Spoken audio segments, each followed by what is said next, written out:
Thanks for joining us this week. This week in Olympia, we celebrated the birthday of Martin Luther King Jr. And there's so much to learn from Dr. King and the leadership that not only he brought to the country, but really the world.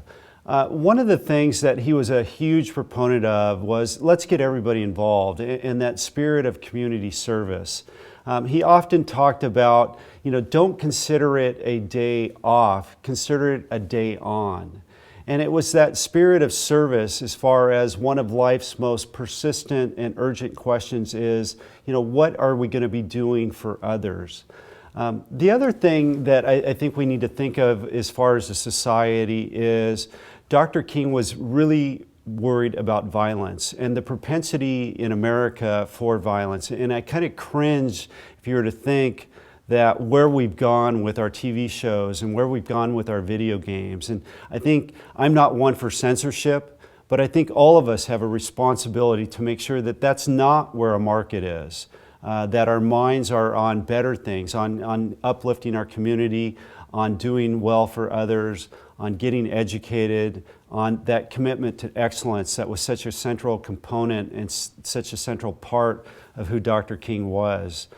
The other thing that I often think of when I think of Dr. King, I have a lot of political quotes out there, and probably one of my favorites, and I often think about it in politics, the day-to-day operations of politics when you're down here, and that is, just because you don't see the entire staircase doesn't mean you don't take that next step. And I think too often in politics, what happens is we want to have the perfect solution. We want to have a complete and total answer.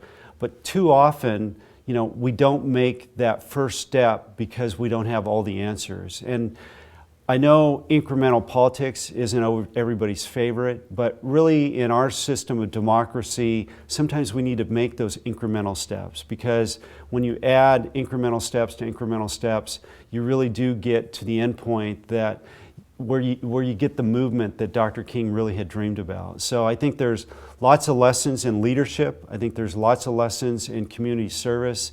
That spirit of excellence that really was a core component of his philosophy. There's so much to learn. We've come a long ways. Obviously, we have a long ways to go. We still don't have, I think, his spirit where we're colorblind as a society. I think our next generation, if you look at my kids and their friends, I think we're headed that way, but we have much more to do in achieving his goal, where all of us can live the American dream.